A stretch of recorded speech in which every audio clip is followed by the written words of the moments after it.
Have you ever felt overwhelmed trying to keep up with AI, AR, VR, and every other tech trend in real estate, wondering if you're falling behind while everyone else seems to be automating everything? Or if you're right to stay focused and ignore all the noise? It's a real tension, wanting to stay ahead without losing the heart and trust that built your business in the first place. Now, imagine harnessing that same tech, not to replace your relationships, but to deepen them. Not to do less, but to do more of what really matters. You're listening to Commission, the podcast where successful real estate agents and team leaders go from chaos and the grind of just figuring it out to freedom, peace of mind, and building real wealth through real strategy. I'm Todd Tremonti, broker, owner, team leader, radio host, author, coach, all that good stuff right here in Dallas, Fort Worth, Texas. And alongside me is Grady Dill, our director of real estate growth systems.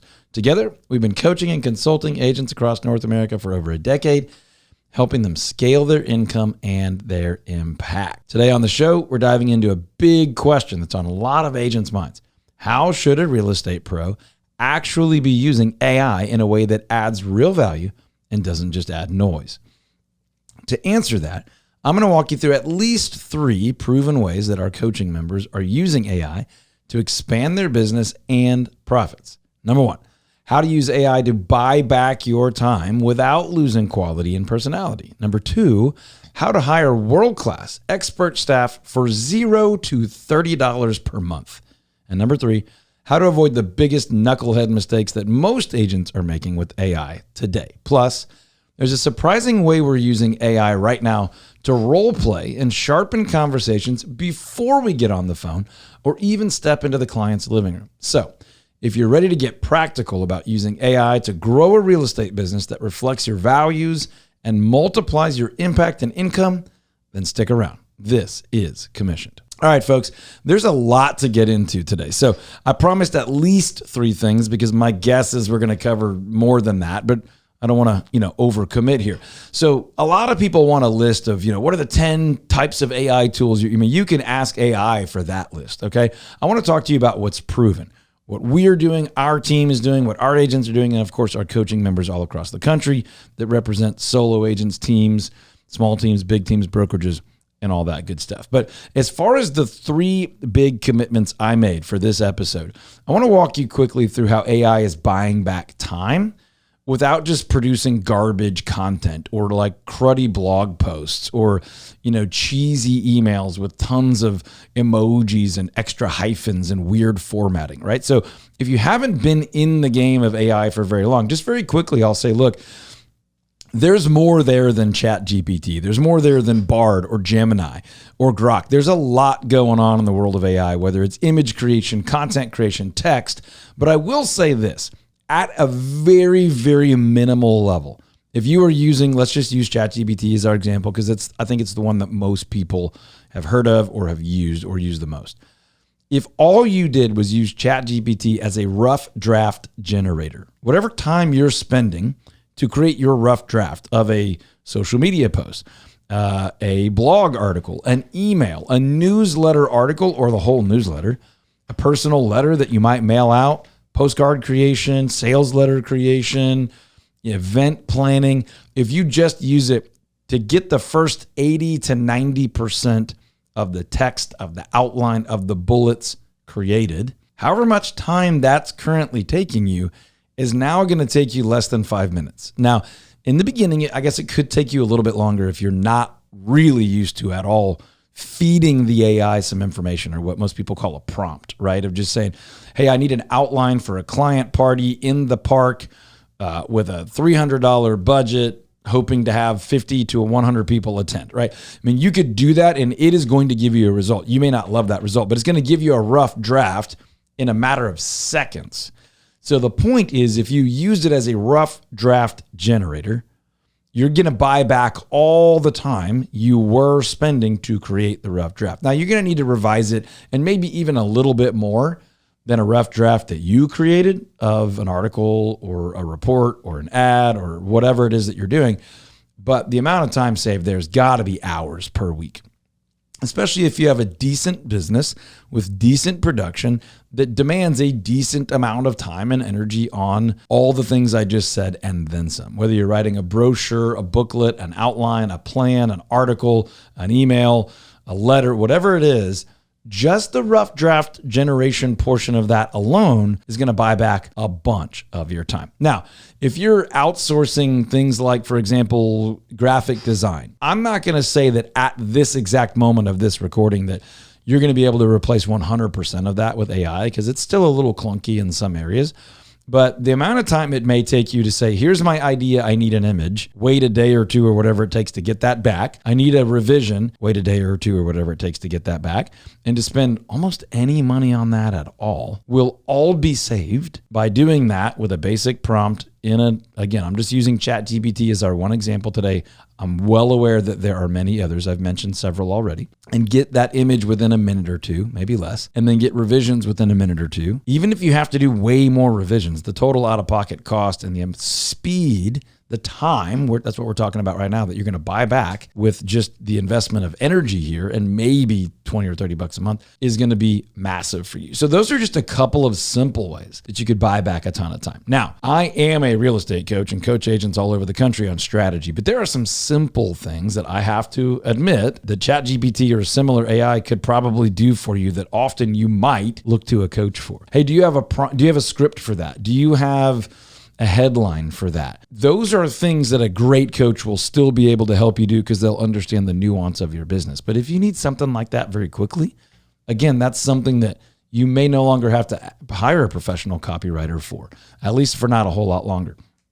There are scenarios you still would, but for a lot of those simpler things, you can buy back all the time invested in you doing it, you finding someone to do it, or you having to go back and forth with the person that's doing it. So I could spend the whole episode just on that, but those are some very simple, very doable ways you can buy back some of your time with basic AI. There's much more advanced AI that specializes in just image creation or just writing or just ad copy or just strategy and things like that. But generally speaking, at a very basic level, almost everybody can and probably should be using it for those things. A couple other things that are really common, so I'm not going to take a lot of time on it though, is like property descriptions that you might put into the MLS or flyers for a specific listing where you can feed it the bullet points and it can turn that into something a little bit more compelling, especially if you tell it what target audience, totally compliant, that you're wanting to reach. So that's number one. Number two, how to hire world-class expert staff at $0 to $30 per month. This might be the one I'm most excited about right now because I am down the rabbit hole, friends. So within ChatGPT, you can create what's called a custom GPT. Now you can do this in other places, including like the AI playground and other things like that. There's other paid ways to do this at a really advanced level. But if you have at least a basic paid version of ChatGPT or one of the equivalents, and I'm not saying they're equivalent, but something comparable, similar, that does similar things. For $20 or $30 a month, you could spend more than that, by the way, but for just $20 to $30 a month, you can now create a custom GPT, which is basically, if you think of ChatGPT and just the basic text in, text out, chat back and forth interface, you can create your own version of that. So instead of going to ChatGPT and using its knowledge base, which is different than just searching the internet, but basically houses all the information the internet ever had publicly available. It's kind of what ChatGPT is doing. It's a poor explanation, but it's adequate, I think. Overgeneralized is basically what I'm saying. You can create your own. So you can create your own with your own knowledge base. By now, I'm guessing many of our listeners and friends or viewers have heard or seen an example where somebody recreated themselves with AI. That's a little bit more complex still at this moment. But in order for you to say, hey, I want to upload every Q&A my team or my agents have ever asked me at my brokerage, then you could have that. You could have this knowledge base that they could interact back and forth with, and you could keep that private. I think that's cool, and we are doing that. As a matter of fact, very, very soon, our coaching clients and team members only will have access, and our team members already have access to an AI Todd. But they also have access to years and years and years of transactional data and all sorts of other cool stuff that I may not spill all the beans on this episode. But there are privileges. But the thing that I want to spend time with you, our friends who are growing, highly successful solo agent businesses, solo with support, teams of all sizes, and brokerages with that connective feel where you're still adding value day in and day out with your agents. is think about who you want to hire next. Do you need someone to review contracts for you? I'm telling you, you could do at least a basic level of that for 20 or 30 bucks a month, and then train this thing with your local association, state, national requirements for contract compliance, and then anything you require as the broker, the team leader. And you could upload your contracts in there and have that thing review it for you. Now, for legal purposes, I'm going to say very clearly, I'm not an attorney, and that may not be 100% compliant with your legal demands. I can tell you this much, though. On the fly, it can be a team member for you. It could be a review person for you. It could raise red flags. It could identify areas or things that are not compliant with the way you want it done. You could do that at a basic level. You could create that in an hour, and it could work for you for the rest of time until something cooler and better is created for your $20 or $30 a month membership or user level with ChatGPT. Just think of all the hires you would like to make if you could do them all collectively for $30 a month, meaning you could have 20 or 30 of these things for one account. Would you like to have one review your contracts? Would you like to have one write emails? You could train it on your own email writing content, or you could go out into the world and find publicly available free training, or you could do better and potentially get some very skillful training on writing a compelling email headline, on writing a compelling email opening paragraph, on writing newsletter content, on writing humorous newsletter content, on writing data-driven newsletter content, on writing referral-generating newsletter or email or brochure content or text content. Give me a social media post version, an email version, and a text version, and a phone script version. I hope I'm perking some ears and eyeballs up right now, because everything I'm saying to you as of the recording of this is 100% achievable for under $30 a month. You could have 10 new quote end quote team members for 30 bucks. What I mean by quote is, like, they're not human beings, but they are digital team members that provide a task for you that will do it the exact same way every time, as long as you tell it how you want it done over and over and over, anytime you need it, or your team members need it, 24 hours a day, 7 days a week. If you're out of town, if your licensed supervisor isn't available immediately, again, make sure you're compliant with all your local, state, and national license and other regulations. But how many would you like? How many would you like to create? This is what we're training. We're creating them for our team members here in DFW.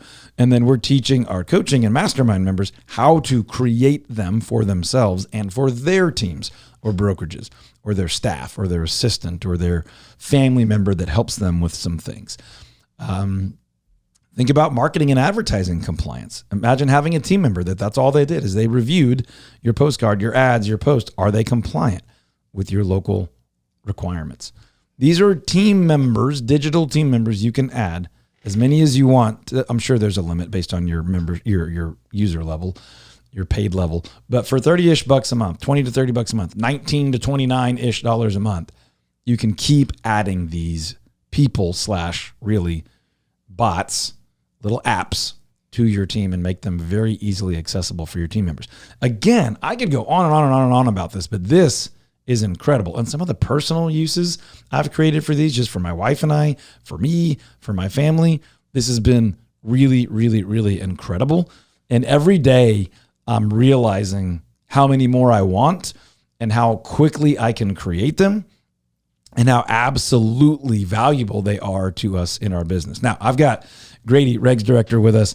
I mean, just for like however long you want to take, but oh, man, how is this changing your life, your job? Well, I was just saying, what I was thinking was, one, I love this conversation and this topic, but you're not even scratching the surface of what this can do and where this goes, because you and I know behind the scenes, we're implementing this in every possible area we can. Yep. Even outside of work, if you could see the amount of custom GPTs I've made for mundane things. I mean, I built one to filter, like, should my kids watch this? Oh, I've got a theology one. Yep. I've got one that's going to help me through the fantasy draft. I've got all of these things that don't make any sense for me to spend time on, but I also view it as a way that if I can continue to master it outside on personal stuff, that's going to translate to where I can use it in my role now. I built one last night as a quick, just ping a question on kind of my my fitness, diet, and exercise plan, I've done just that. to run it through there. Well, that's when I did 75 hard. I had a GPT that made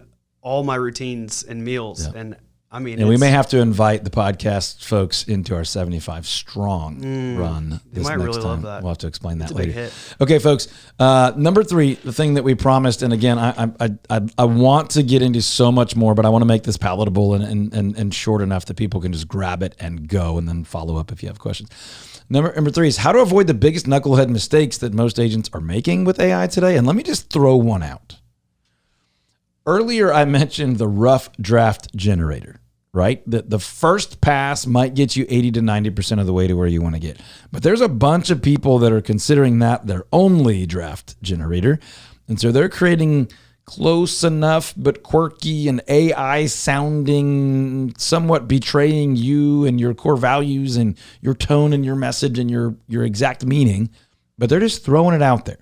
They're sending tons of emails. They're building drip campaigns with okay 80, low B grade content, and they're diluting and harming themselves, their reputation, their trustworthiness, or what you might call your brand. So one way that AI is crushing people right now is people are being real lazy with it and just spitting out junk stuff. A bad plan, a bad email, a bad article, a bad post. And by bad, I mean like it was good enough that you typed something in, you got something out, it looked good enough, and you threw it out. You might not have even read the whole thing. That is really, really dangerous territory.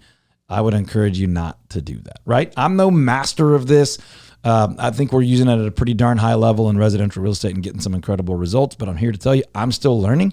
I want you to have a cautious approach as well, but at least don't just be spitting out your first results rough draft. Again, the emojis and the hyphens and the formatting, they're going to betray you, and the world's going to know you're using AI. People are becoming rapidly more sophisticated, and that's one of my other points here. But it's just not great stuff, so don't do that. Number 2, I'm seeing people, especially real estate agents, that are completely and utterly oblivious or just completely and utterly unprepared that your prospects and your clients are using AI all the time as well. Trust me, it's very rare that residential real estate is on the cutting edge of much of anything, right? So be careful. Don't think you're using it and they're not. That your online home search lead didn't run a quick AI, what 10 questions should I ask an agent? Where can I find this house? What are the rules in the area about this house? Now, you and I know, and if you don't, I'm here to tell you, AI is not always giving you great, accurate, most current, up-to-date, compliant information. It's another reason you have to be so cautious of just spewing out bad info. But they are also getting bad, imperfect, partial, poorly sourced, sometimes made up responses from AI. And if you're not prepared for that, if you're not kind of acting like a less informed buyer or seller and playing with AI a little bit and understanding how good or bad the information they're getting is, then you're not going to know how to respond when you start getting AI-driven questions and feedback and rebuttals and things that people are going to press you on. You need to be aware of that. You need to be able to play that game. You need to be able to be the expert, to be world-class, as we say here on Commissioned. You got to understand they are doing that. And if you're not prepared to respond, if you're not prepared to say, hey, just checking in with you guys, have you guys dabbled at all on Google or AI on just kind of how this process works? Yeah, we have. What have you heard? What have you seen? I wanted to walk you through some of that that's not entirely accurate. Some of that is very common. We're seeing it on AI a lot. You can't say that if you haven't put in the work to scan it, to check it, to look. You want to be able to operate with integrity and say, yeah, we've seen this a lot. And I want to walk you through a couple things where AI and even Google or Gemini or these other things have been really misleading and potentially harmful to some of our clients and friends and neighbors. Oh, okay. So I should trust you more than free AI. Okay. So you have to reclaim and establish your authority and your trust and your leadership and your guidance, even though people are starting to think AI can do all of that for them. It can't, at least not yet. And right now, it's really dangerous because it's so good at so many things that we start to think it's great at everything, and it is not. That is one of the beautiful things about our industry, that there is a personality, knowledge, context, complexity to it that it's hard to replace with simple technology. AI is not simple technology, but the way most people use it is pretty simple. Simple looking, simple feeling at least. I type something in, I get something back. Feels like Google. So that's just a few ways that agents are making some really knucklehead mistakes with AI right now. Another one is that they're not learning to give AI better prompts. They're not learning to ask better questions. And so it's just like, what's a good property description for a 3-bed, 2-bath over in Deer Valley? It's going to give you one. It may be okay. It may be terrible. It probably won't be excellent. So that's a basic way. But learning to write better prompts, and here's the good news, sometimes you can ask the AI how to give it better prompts, and it will help you with that. But studying that and noticing the ones that get you better results, where you give it a little bit more boundary, a little bit more definition, you rein it in some, you give it specifics, timetables, you ask it to go deeper. You ask it to do it with more words or fewer words or more images or fewer images or more structure or less structure or more particular official sounding language or more casual humor language or a blend of both. Or you teach it and train it or ask it to write in your voice and you feed it samples of your writing, feed it samples of your style of data, of how you analyze data. So in an effort to keep this episode within a reasonable listen time, I'm going to draw the line and keep it to, if we can say that was 3 things. I don't know if we can officially say that was it was 3 categories. If you're not using AI, you can look me in the digital eye here or just tap your headset or your speaker in your car or however you're consuming this right now. But listen, let's get real with each other. It's too late to say, I don't like AI. I'm not going to play along. You're going to get hurt if you don't do it.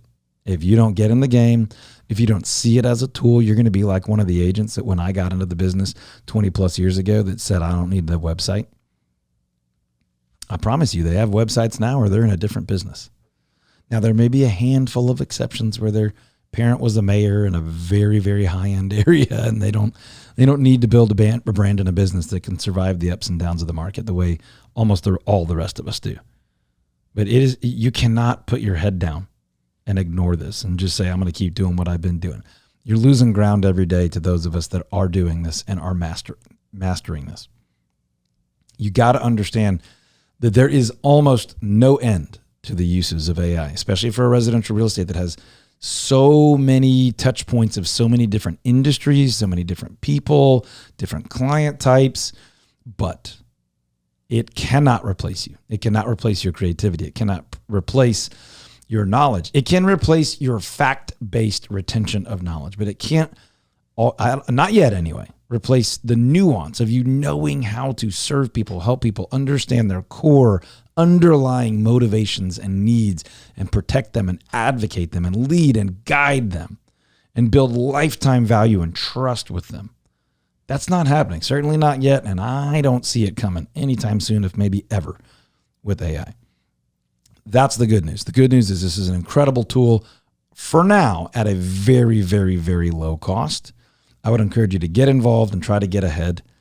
If we can help you with any of this, putting a plan together of how to build this into your business or other systems and structure and strategy, but especially for now, AI and how we're using it and what we're building and the assets and those so-called team members we're creating for $5s of dollars, $20 and $30 that are having massive impact in our reach, in our conversion, in our brand building, and our profitability. We'd be happy to do that for you. There's going to be a link somewhere around this episode where you can request a short strategy session completely for free, where we can put a plan together for what you could do with AI and other strategy to grow your business. So go check that out. Check out other episodes of Commission. If this is valuable for you, leave us a review. Make sure you hit that feed. Make sure you're getting every episode. Check us out on YouTube and wherever you get podcasts, and tell your friends. We'll talk to you on the next one.